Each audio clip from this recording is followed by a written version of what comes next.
animation has become a commercially viable and cost-effective alternative to live-action television. Now, as I promised, we're going to spend the hour with writer-producer Gordon Bresek, who is one of the people who's at the forefront of children's animation. He is delightful and interesting, but I think the best way to introduce him is for us to take a look at a cartoon series that he created called Captain Simian and the Space Monkeys. So let's take a look at this clip, and then we're going to meet Gordon.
Captain Simian and the Space Monkeys.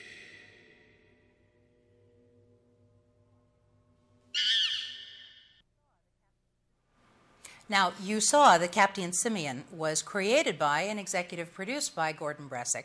It was also written by, developed by, and the voice direction of the actors was done by Gordon Bresek. I'd like to introduce you now to Gordon. He's won 2 Emmys for Animaniacs and most recently Pinky and the Brain. And he has been working in animation for how long? About 15 years now. Whoa. How'd you get started?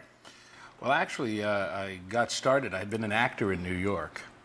And the way I usually describe it is I was an actor, and then I didn't like the parts that I was being given, so I became a writer. When I was a writer, I didn't like how my lines were being played, so I became a director. And I was a director, I didn't like where my plays were being done, so I became a producer. And then I drove a cab. So I moved steadily upward. And then I moved to California. My wife had done quite a few voices for commercials, and she started to do some animation, and we moved out here, and I was trying to sell movies and break into television, and she got a job on a show for Hanna-Barbera. And I thought, somebody has to write these. And I love animation. And so having been an itinerant actor and making practically no money, here was an opportunity for someone to actually pay me to do something. And it was so refreshing that I kept at it. And so here I am today. Excellent. Driving a cab. Tell me, now, how do you create an animated series? I'd like you to take us from the very beginnings all the way through when it makes it to the TV on Saturday morning. Well, I said I'd been in this business for 15 years. The fact is that the idea for Captain Simian and the Space Monkeys started over 10 years ago. And it was basically just a single idea of what would happen if they had sent, we know historically they did send chimpanzees into space. What would happen if one of them, something went wrong, or the monkey, after all it's a monkey and it starts pulling out all the high-tech things, what would happen if he broke out of orbit and kept going, and the rest of the galaxy went, oh, Earth has finally gotten to the point where they can, break out of their the solar system, and bestowed all these gifts of intelligence and weaponry and everything, and made him the defender of the universe. And so that idea happened about 10 years ago, and I pitched it a few places. And I ran into a problem that most people run into, and that is that if it's not, I heard you mention in the previous segment about major motion pictures becoming cartoon shows, or being viable in one venue. And I think one of the reasons for that is that the people in development at television networks, toy companies, etc., they want to keep their jobs if they happen to be wrong. So they can say, well, if the show's a failure, they could say, well, you know, how did I know? It was a big movie. I thought it would be a big series. And, but if the only answer is, well, I kind of liked it, then they'll be driving a cab soon also. So it's what I call corporately defendable programming.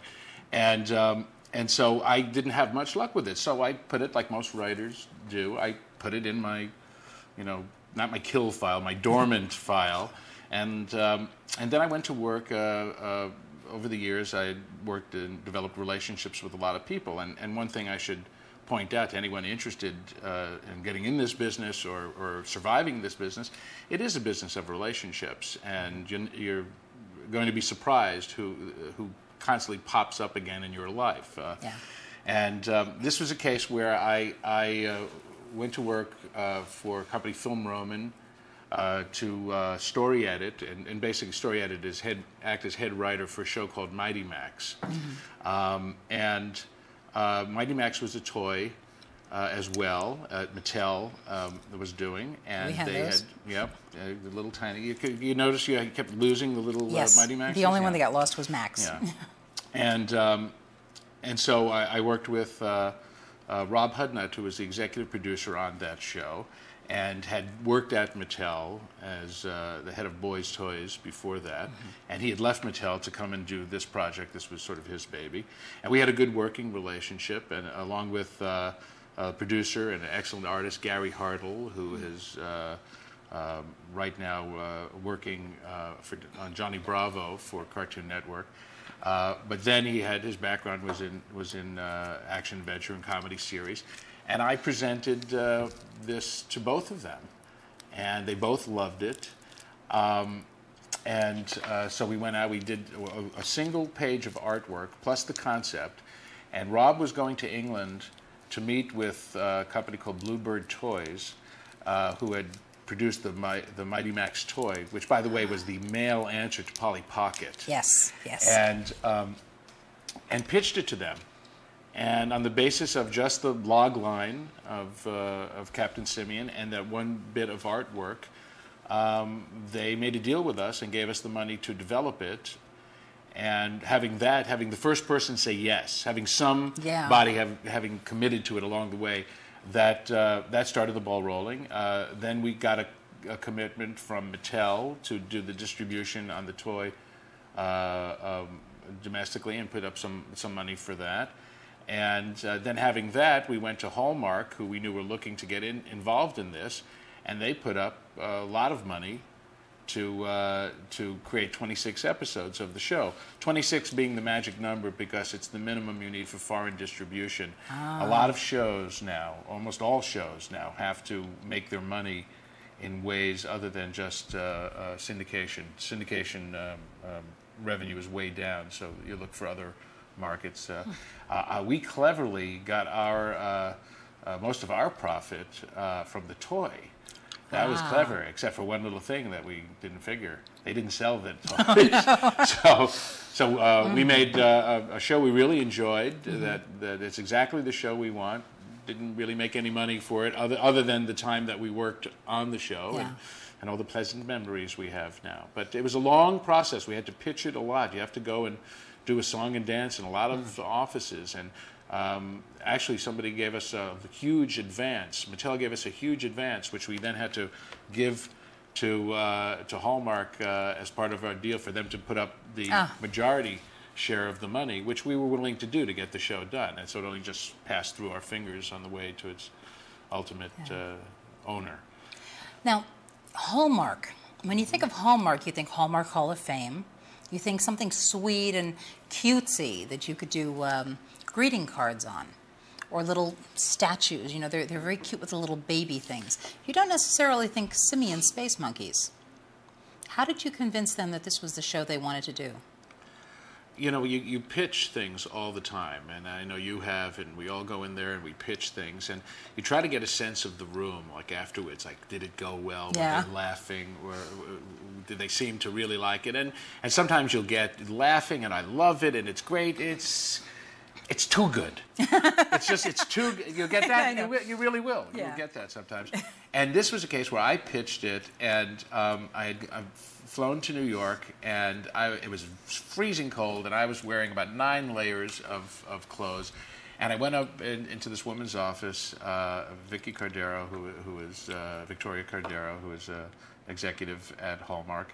And as I'm pitching it, the sweat is pouring off me because I'm defrosting, and I continue to defrost, and I take off my coat, and then I take off my jacket, and I practically in underwear and T-shirts at the end. I think that's what sold it, but I had no sense.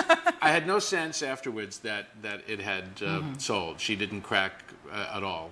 I would not play poker with this woman. Yeah. She and I think they wanted to get into the kids market, and they saw Monkeys. They bought the pitch that Monkeys were international. They were not just American. That they could sell it internationally. That it was funny and action packed as well. It had a toy deal already in hand if we had the entertainment deal lined up, and so they did it. I think they probably ended up just about breaking even on the show overall. But now they have, now they have 26 episodes, and that they can run in perpetuity, and on whatever cable ventures. I know they now are partners on one cable venture with Henson, so the show continues to. We made 26 episodes, but it's been running in syndication nonstop for the last 3 years. So. Yeah. Well, we should take a look now at a clip that shows us a little bit more of what Captain Simeon and the Space Monkeys is about. So let's take a look at this brief clip, and then we'll come back.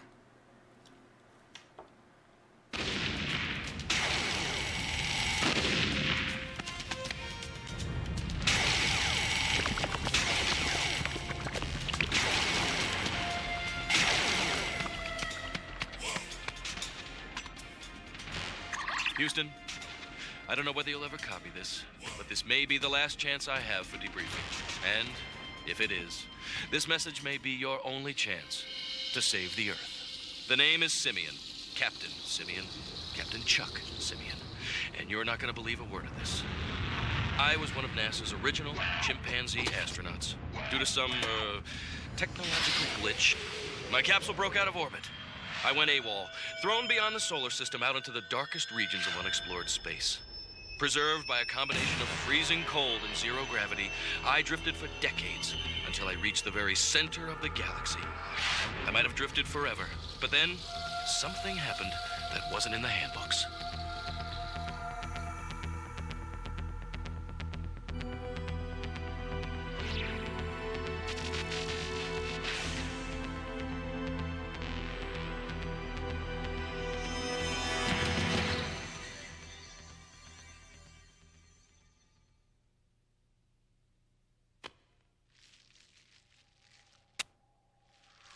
The time has come.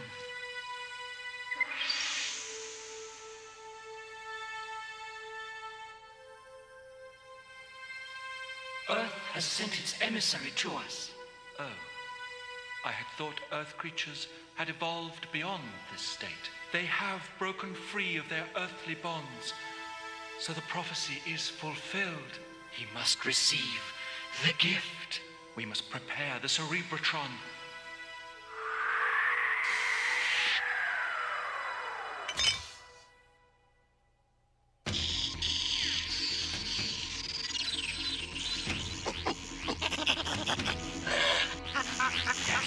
Yes, his cells rejuvenate. His mind is filling with knowledge. His genetic structure is mutating to encompass the gift.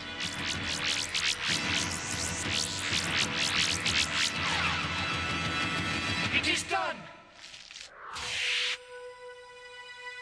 He is complete. The most intelligent representative of his planet.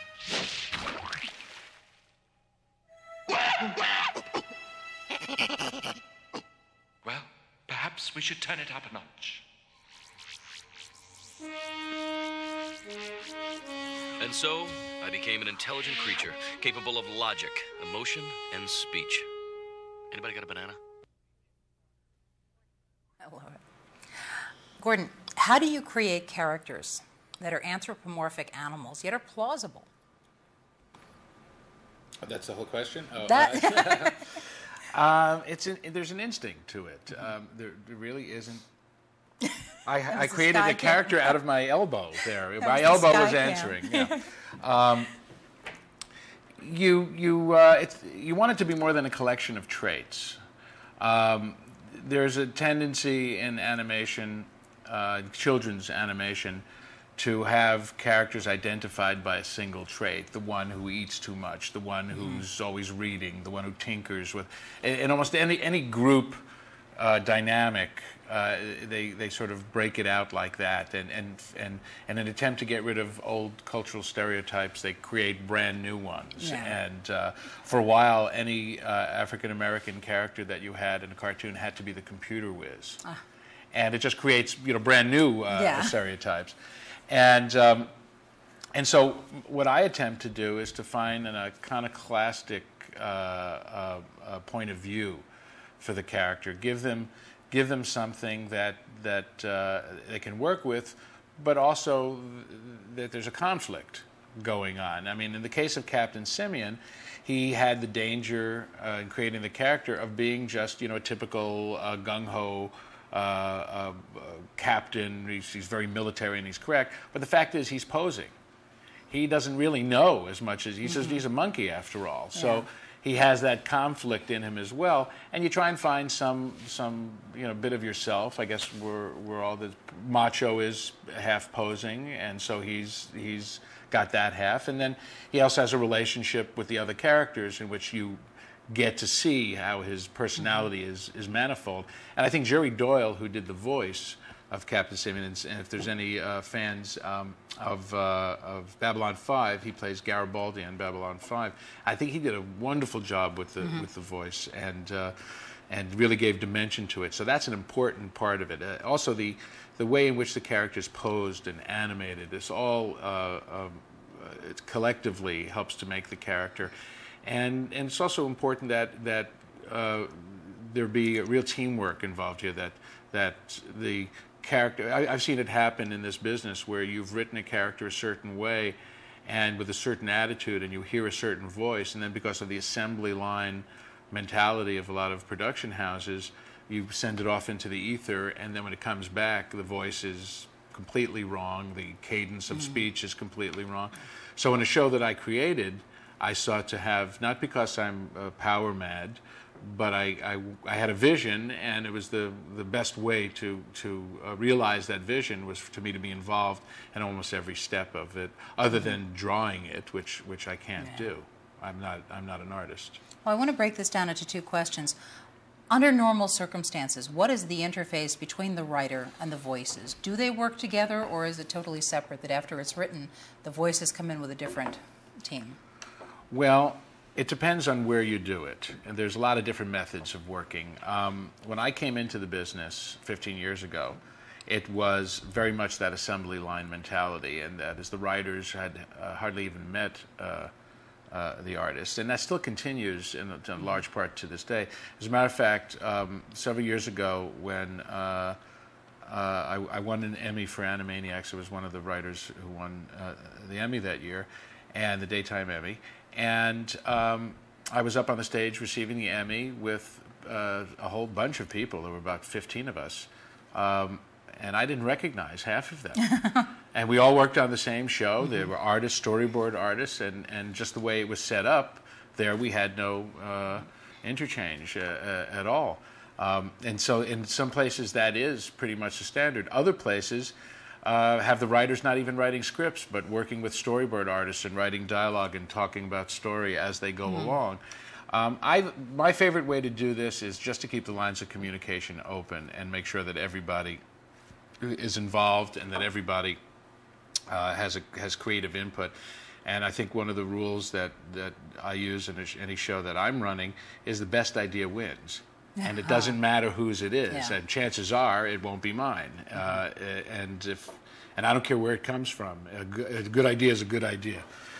And there's also a sense that a lot of artists have. that they've been mistreated in this business for a long time, and there's some resentments between writers and artists, mostly on the part of artists. And it's not that the writers deserve it, but the artists have been mistreated over the years. But I still think that it's important that the writers and artists working in this business learn to work together. They're both creative entities.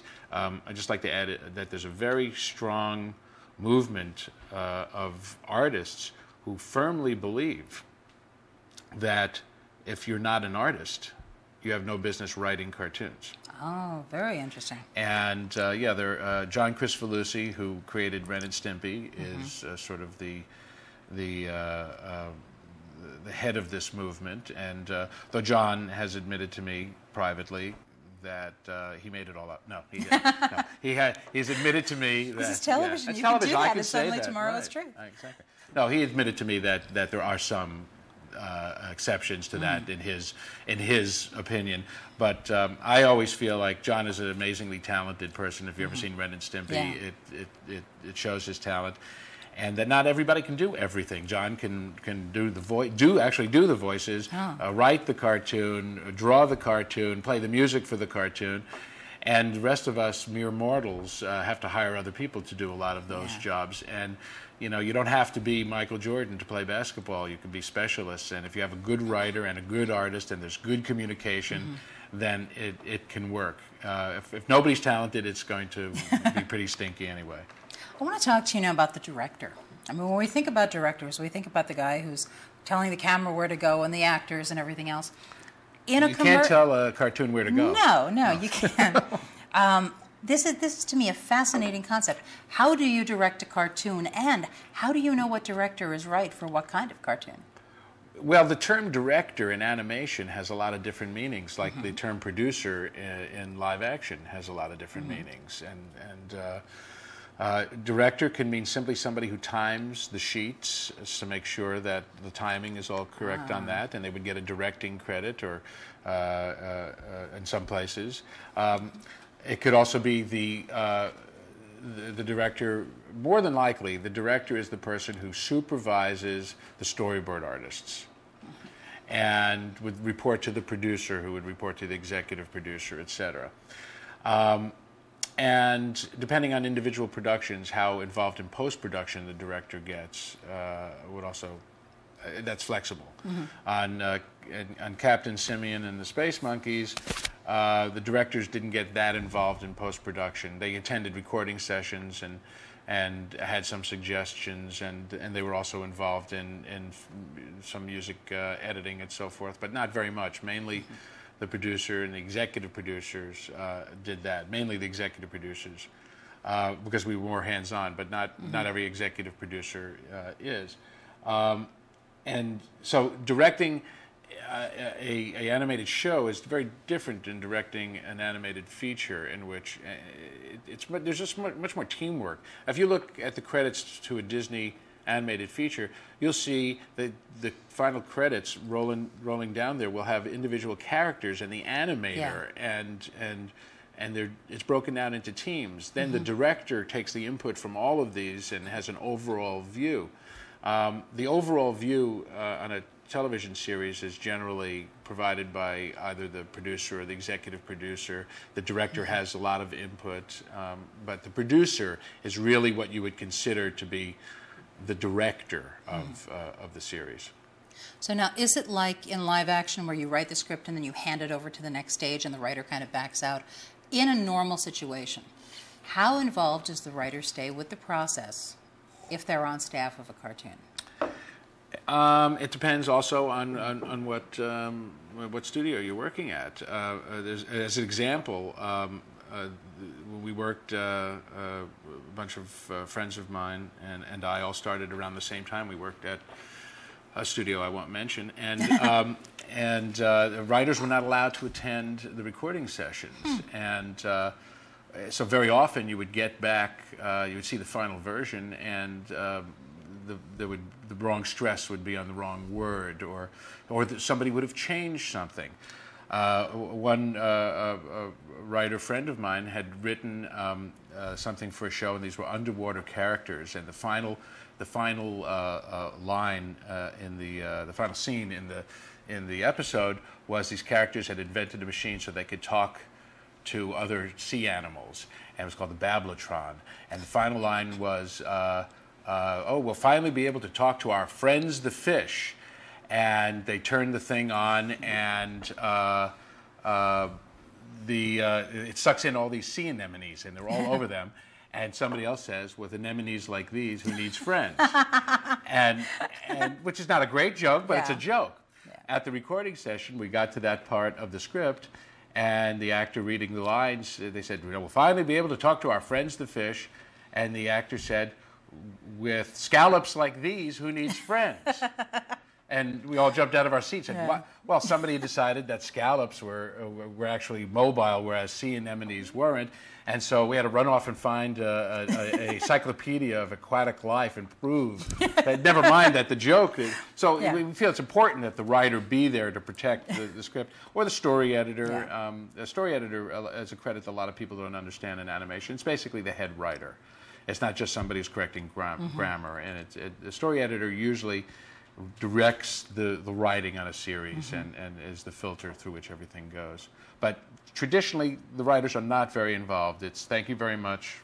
Yeah. You know, we'll call you if we need you. Well, right now I'd like to take a look at another clip that you brought with us.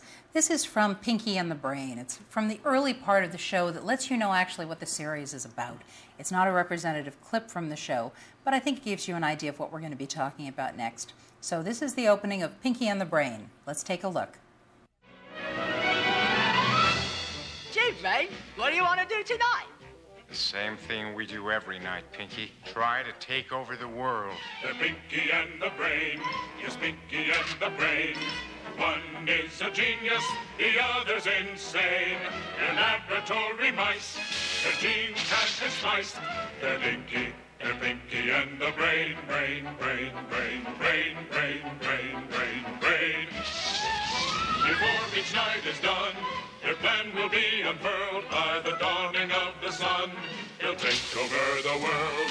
They're Pinky and the Brain. Yes, Pinky and the Brain. Their twilight campaign is easy to explain. To prove their mousy worth, they'll overthrow the earth.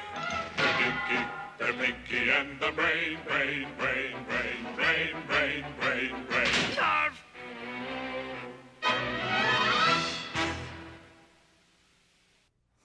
Well, as we mentioned before, this is a series that you won an Emmy for. You were the story editor and wrote some of the episodes. What are the elements that make an animated series successful, as opposed to just being marginal and...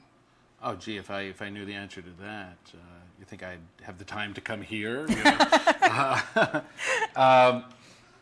That is a difficult question. I think you have to break it into, the answer you have to break into two parts, artistically or commercially. And I think it's difficult for the twain to meet. Mm-hmm. That was my Elmer Fudd impression just there. Because very often there's real pressure to dumb down shows, that they're afraid that it's going over the heads of the audience. Pinky and the Brain is a perfect example. We've tried to write that very, very smart and to amuse ourselves. And the ratings were fine on the show. The demographics were off for as far as the network was concerned. They would have preferred to have younger kids watching it. We were getting a lot of college-age kids, and I guess they've outgrown Lucky Charms. Though I remember being in college, and I hadn't outgrown Lucky Charms. But so they redeveloped the show this past year and added a character from another show, Tiny Toons, Elmira, and made it more about kids and in the kid environment, which the characters remained the same, but the situations they were in now were more, quote, kid relatable. And so these days, if you want to have a successful show, kid relatable is very important. Meanwhile, there's never been a time where Bugs Bunny, which was made for adults, has not been on television. It's 60 years and going. You know, and it's not going to run out of steam, because it's always funny and it's always fresh. And if the kids miss some of the jokes, it doesn't matter, because there's so many of them that they get plenty of them, and plus they're seeing something that's pretty silly to look at. Yeah. And so there's that. One answer is kid relatable these days if you want to have a successful show. Artistically, I think you just have to write what makes you laugh, and have characters designed that you genuinely like. If you're just going to try and sell it like linoleum, then there's no love in it. It either has to be love or money, you know. Yeah. And if you really love the characters or love the show, then you write more to them. You put them in situations that excite your imagination. And I think that's an important aspect of it. I mean, working on a show you really like. I'll also say the other side of it is that any show that you work on for a while, you have to like it, and you find yourself justifying that you like it, even temporarily, because otherwise you can't get up in the morning. And so you'll find the things to like about it. And then if somebody criticizes it later and says, I didn't like that much show, you say, well, yeah, I guess you're right. Yeah. Yeah. But and the other thing, of course, to make a successful show is to have it be successful in some other venue first. Mm-hmm. I want to take that question and paint it on a bigger canvas now, so to speak.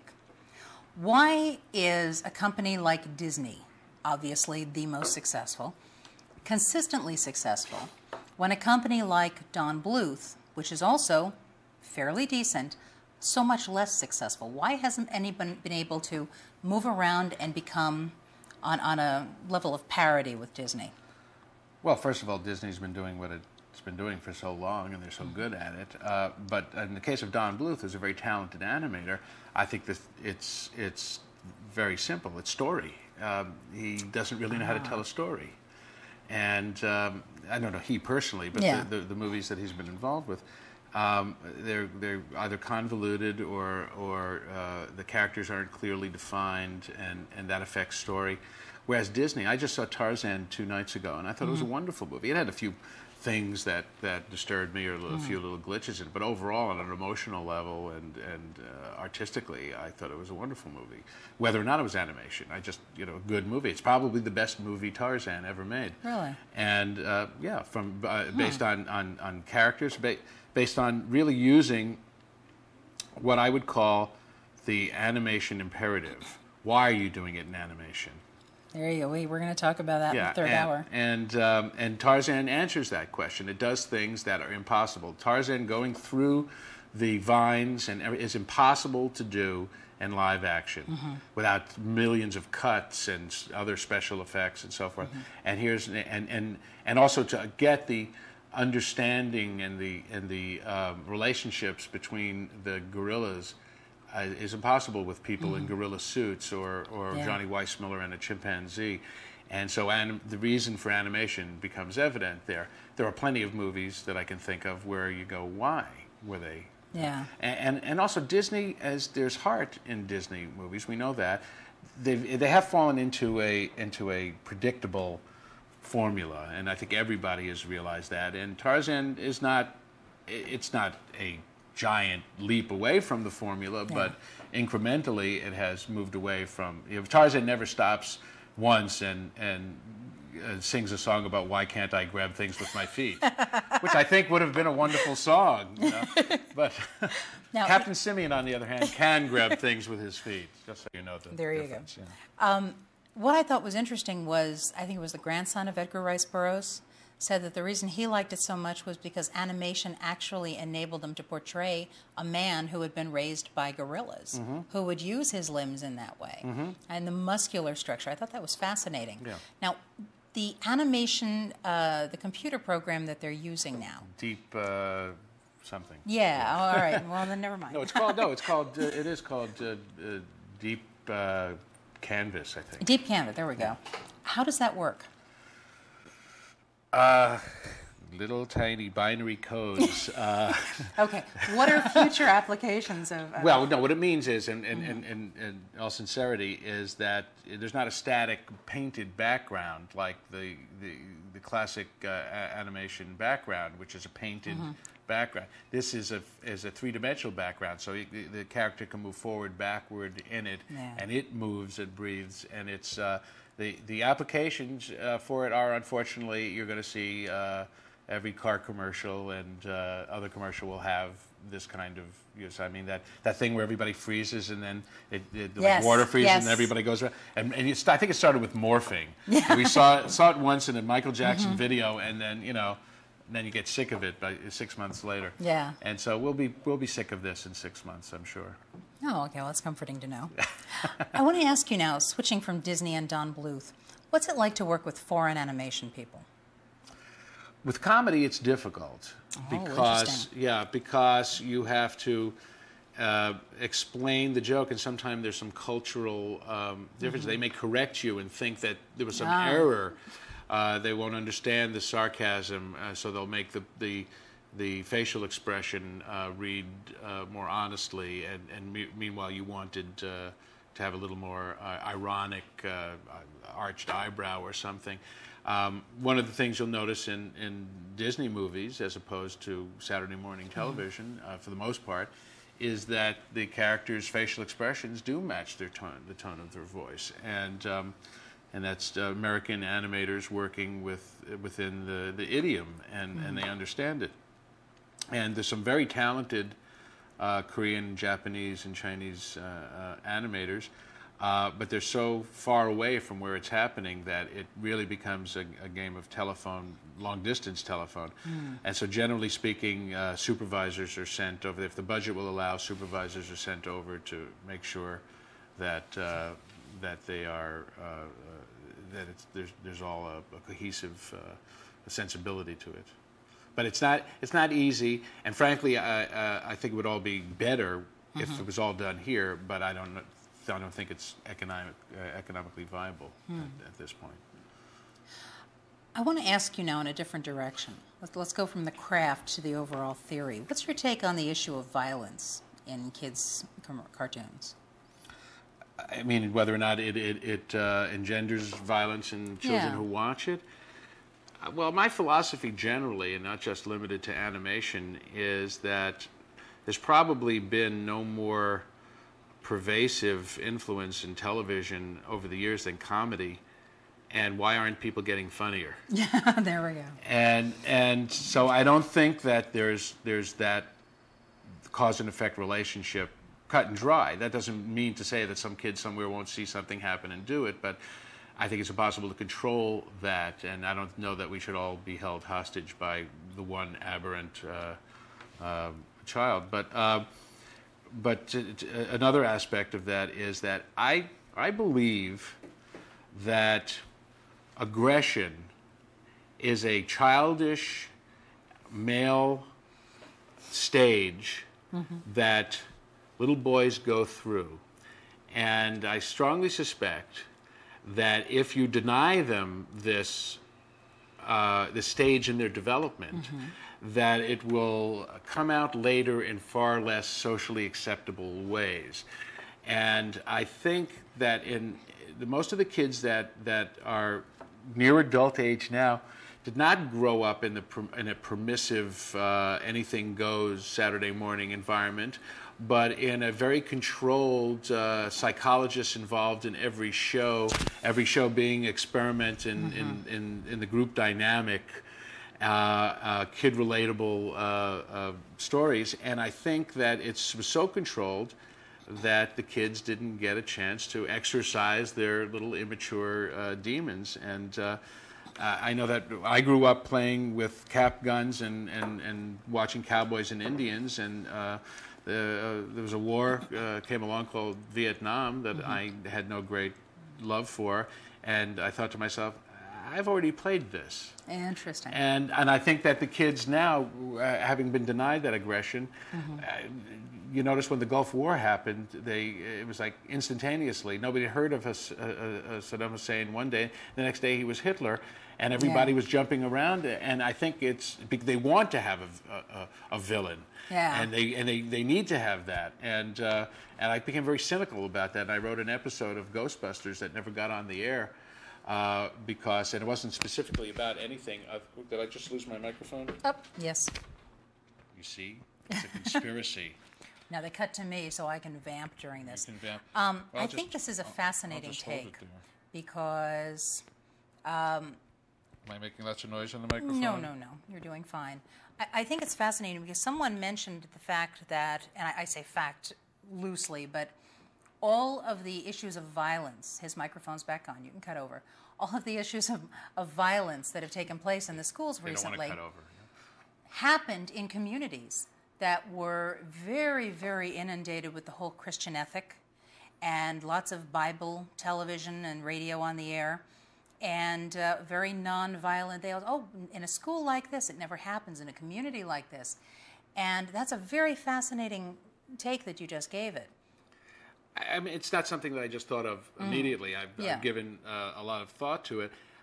I think that it was Bertrand Russell who said that if you deny allowing a child to see pictures of a train, if you deny his whole life, then when you show him a picture of a train, he'll get sexually aroused. And I feel that it's very much the same thing when it comes to violence. Sometimes a little bit of when I say violence, I also mean action. Unfortunately, I mean, I don't believe that we should have television for children that in any way extols the virtues of violence and says, hey, it's great, hit somebody on the head or shoot somebody. But I think in the attempt to protect our children, that it's been smothering. And I think we're seeing a reaction to that smothering rather than a free-for-all in which they see. And I'll tell you another thing. I have children, and they know the difference between real violence and cartoon violence. And if we're going to say something about violence, let's differentiate. Let's not just use the same blanket for all of them. Somebody's signaling for me to shut up? No. It's the wind. It was the wind. So now let's move into a different level of that. I like these. No, I want to go back to violence. I like these two-tiered things. What about the element of commercialism in cartoons? Well, I think I agree with you that you have a lot of shows that are basically 30-minute commercials for a toy or a doll or a game or something. But then you have other shows on networks that are not generally not the syndicated shows in which they're not for a specific toy or something, but are selling something else. They're selling, social relevance or the kid-friendly idea, et cetera, or educational values, et cetera. And I have found in working in both arenas that in the case of a toy company who has an interest in a show, they just want to make sure that you show the toy. Make sure that you have enough of those quad runners in the galactic gorilla force. We want to make sure that everybody sees those. Can I express my personal resentment for shows that have the same toy in 5 different colors for $10? Oh, yeah. Power Rangers. But accessorize. There you go. And of course, none of the boys wanted the pink. An interesting thing about girls' toys now, and I was told this when we were involved, and that is at the end of Christmas, if you look, they include a girl's toy in the bunch. At the end of the holiday, you look on the shelves, and those are the ones hanging there. So the girls are not going to buy them, and the boys are not going to buy them. So they've stopped producing them. Yeah. Except for Power Rangers. Which is kind of a self-fulfilling Moebius loop here. Yeah.